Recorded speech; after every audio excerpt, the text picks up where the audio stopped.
In last video we discussed about Henry's law and based on the index numerical questions. Okay, now let us discuss vapor pressure of liquid solution. Okay, now liquid solutions are formed when the solvent is a liquid. Already we discussed in the first video itself. Liquid solution means what? In the solvent is in the liquid state. Okay, the solute can be gas, a liquid or solid. Okay, already we discussed in the first class only. So the solute may or may not be volatile, but generally solvent is volatile. Volatile means what? Let us see here. So volatile means what? Volatility is the tendency of a substance to vaporize. Simply what? If a compound any compound is vaporizing means it's called as a volatile in nature. Okay. Volatile substance have the capability to go into the vapor phase. Simply you are getting the vapors means it has the volatile capacity. Nothing but it has the vaporizing capacity. If the volatility is the high, the vapor pressure is high. If the volatility is low, then the vapor pressure is low. Means simply what happens, you are getting the vapors. From the vapors, you are going to get the pressure. Okay, that pressure is called as what? Vapor pressure. So simply volatility is more means what is going to escape more. You are getting the more vapors. So more pressure you are going to get. That pressure is vapor pressure and is more. If volatility is less means if volatility is less means it's going to get the what? Less vapors, the vapor pressure going to be less. Okay, normally liquids are volatile, as you know very well. Generally liquids are volatile. If you see, for example, best example, nail polish remover. Okay, if you see nail polish remover, what happen?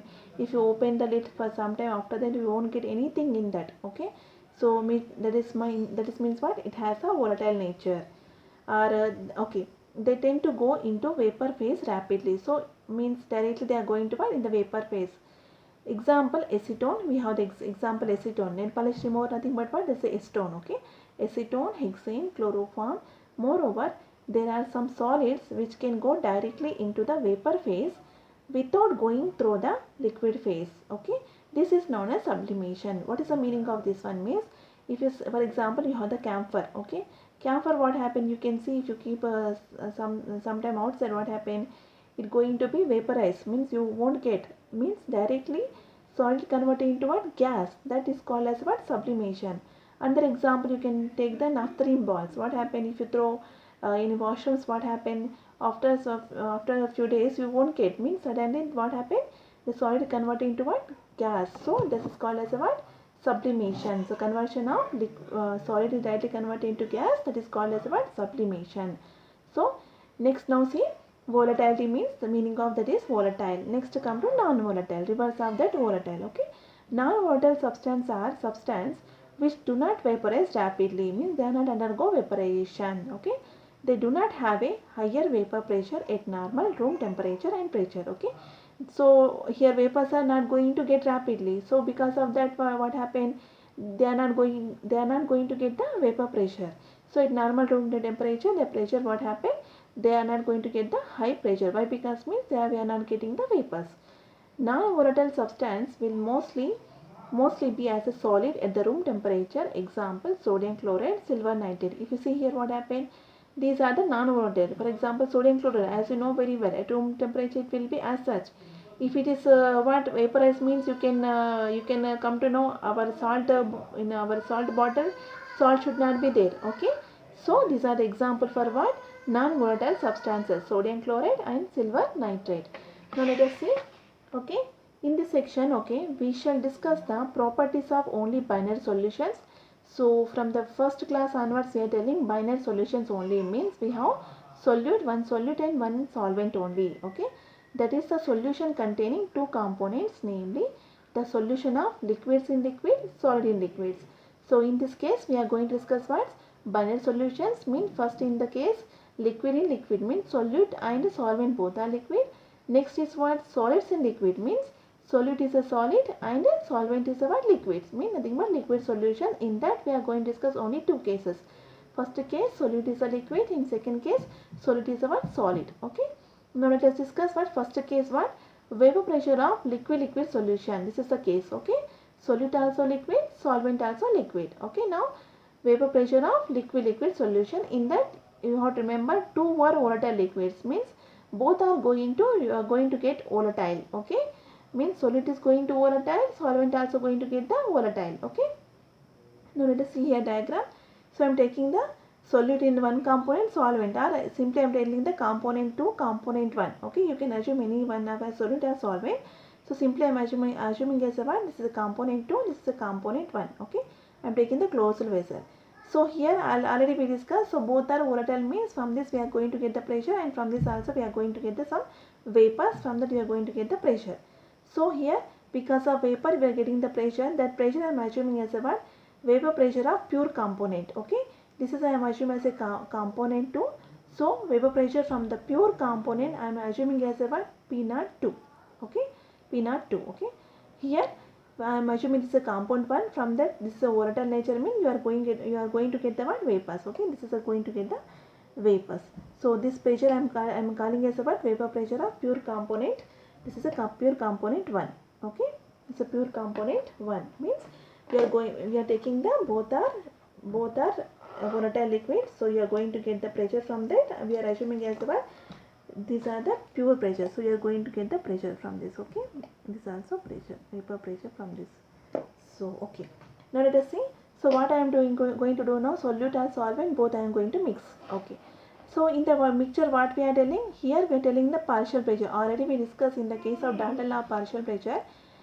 In the mixture we will call as a partial pressure. Okay, here we have the pure pressure. In the case of both are individual, it's called as a pure pressure, but when you are going to mix we are getting the partial pressure. Okay, now when you are going to mix, what happen, this is a this component 2 also volatile, you are going to get the pressure. Component 1 also it has a volatile nature, you are going to get the some vapors. Okay, so this vapors going to exert some pressure. Okay, now let us see here. Here the vapors coming from the this blue color. Okay, component 1, this I am calling as a now P1. Okay, there is a partial pressure of component 1. Okay, partial pressure, not the pure pressure. Now in the mixture we will call as a partial pressure. Next here P2 I am assuming as a what? Partial pressure of component 2. Okay, in the mixture. If it is a individual pure means we are calling as a vapor pressure of pure component, but in the mixture we are calling as a what? P2 means what? Partial pressure of component 2. Okay, now so what happens, some amount of this component both are present, so I am calling here x1 x2 mole fraction. X1 is what? Mole fraction of component 1, and x2 is what? Mole fraction of component 2. Okay, okay, as you know very well, if you want total pressure means what happen, according to Dalton law we have to go for the sum of the partial pressure. So partial pressure P1 plus partial pressure of P2, you are going to get the total pressure. Think about how much pressure total inside this container, how much pressure is there, means simply you add the both the pressure, partial pressure, you are going to get the partial P total. Okay, now let us see here.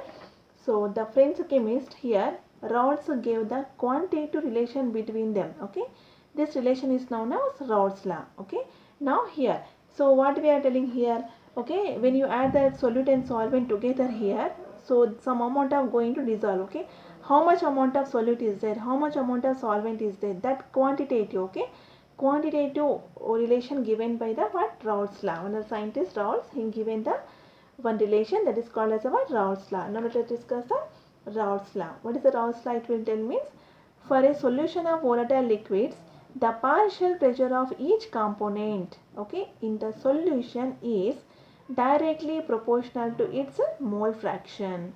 So what is the here, if you go for the expression, for me what we are telling here, partial pressure. Okay, partial pressure is directly proportional to what?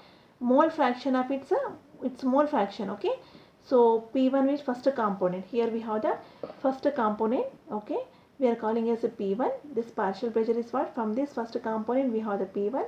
This is directly proportional to mole fraction of component, how much here? X1. For first component partial pressure is P1. For that mole fraction how much we are assuming as about X1. So directly proportional. Okay, once you are going to remove the proportionality, you are going to get the constant, that is what? P1 naught. P1 naught means what? Vapor pressure in the pure component. Okay, now similarly we have the second components also now. So for second component is what? Partial pressure of second component is directly proportional to its mole fraction. Its mole fraction is what? X2. Here in the mixture we have the partial pressure here P2 for second components, and its mole fraction is what? X2. So directly proportional. So once you remove the proportionality constant, what you are going to get? Here you are going to get the constant, this is what? P2 naught. P2 naught means what? Vapor pressure of pure component. Okay, you should be very careful. Here we have two pressure. This is the partial pressure equal to what? Pure pressure. Partial pressure equal to pure pressure into mole fraction. Okay. As you know very well, according to Dalton's law of partial pressure, what? The total pressure. If you want the total pressure means nothing but what? Total pressure, nothing but P total over the solution phase in the container will be the what? Sum of the partial pressure of the component of the solution. Okay. And as given as, simply I want the total pressure means what? I have to go for the summing of partial pressure P1 plus partial pressure P2. So P total equal to P1 plus P2. Now see P1 what we have occurred, P1 what? P1 equal to what we have? P1 equal to P1 naught into x1.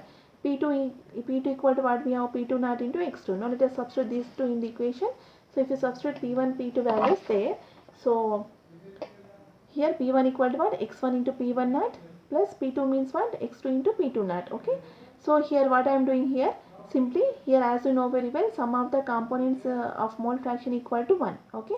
If I want x1 equal to how much means you can write 1 minus x2. So here simply instead of x1 I am going to bring what? 1 minus x2 I am going to substitute here. So instead of x1, if you substitute 1 minus x1, 1 minus x2 into P1 naught plus x2 into P2 naught. Okay. Now if you go for the multiplication here, P1 into 1 means here P1 naught minus P1 naught x2. Okay. Plus x2 P2 naught is there. Okay. Now if you go for the simplification here, what happened? In both the cases x2 is common. Okay. Here this is as such P1 naught, but in this case what? X2 is common. After that if you write, I am going to write this term initially. Why? Because means we have the plus. So plus P2. Here we have the minus P1 naught. Okay. So here from this equation we can bring some conclusions. What are the conclusions means? This is very important. So following the conclusion can be drawn from the above equation. So what is the conclusion means? Total vapor pressure of over the solution can be related to mole fraction of any one of the component. If you see here, this is the total pressure. In the total pressure, you have the what relation with the mole fraction of one of the component. Here we took the component 2. Okay. Component 1 means here simply you convert as a what? X2 is equal to 1 minus x1. If you substitute here, then you are going to get the x1 in the equation. So total pressure we can relate it with the what? Any one of the component mole fraction. Okay. Next here, total vapor pressure over the solution. Okay, next total vapor pressure over the solution varies linearly with the mole fraction of component 1 and 2. Here if you see here we have the one graph. Okay, this is the component 1 mole fraction equal to 1. At that time what we have, the only first component is there, and x2 is equal to 0 means what? Here mole fraction of second component not there. Here in this case if you see x1 equal to 0 means we have the only first component, second component first component not there, second component we have mole fraction 1, means here we have the pure component. Here also first component pure 1, second component pure 1. So in pure 1 we have the pressure is what? P1 naught. In the pure component pressure is what? P2 naught. But when you are going to mix together, what happen? We are going to get the P total. Okay. So here this is a P total. After adding the, we are going to get the what? Partial pressure. That's a P1 and P1 plus P2.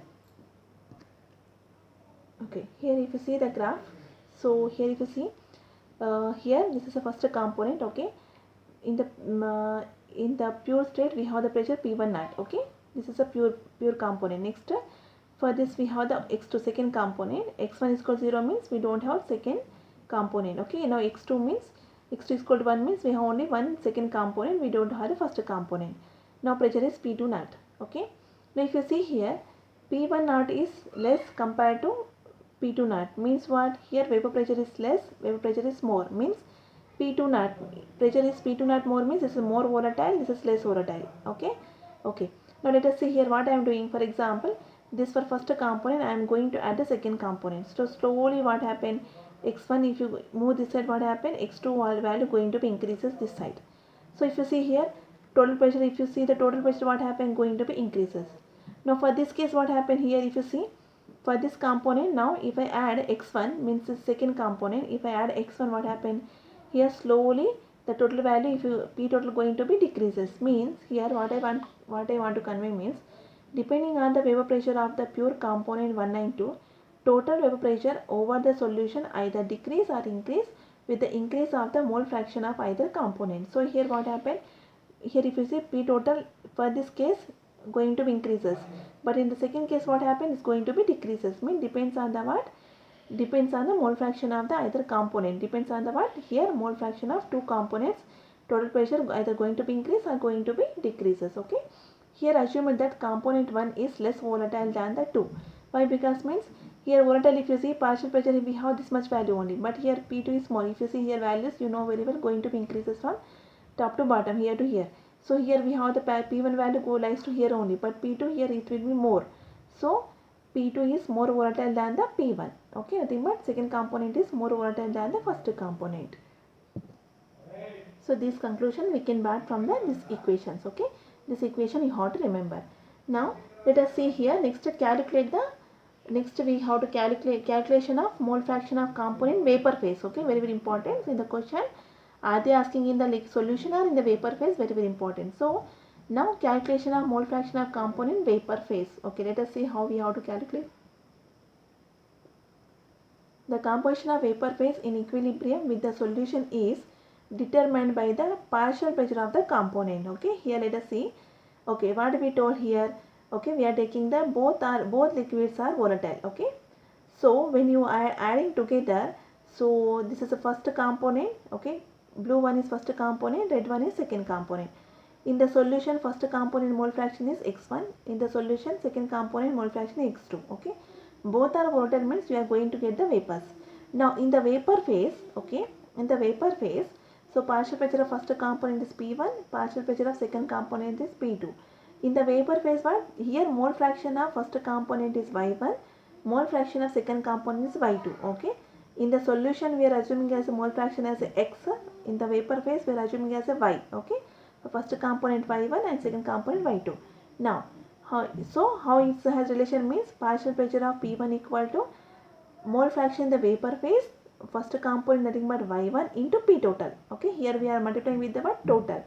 Next P2 nothing but partial pressure of P2 equal to what? Mole fraction in the vapor phase, means the vapor how much composition is there. So Y2 into P total. So in general you know very well, so you are going to express what? Ith component partial pressure. For example, you have more than two components. So partial pressure of that component equal to mole fraction the vapor pressure into P total. Okay, you have to multiply with the V total. So here P1, P2 are the partial pressure of two components. So here first respectively. So partial pressure of the component, not the pure one. These are the partial pressure. And Y1, Y2 means what here? Mole fraction of the component in the vapor phase. So this is in the vapor phase, not in the solution. Okay.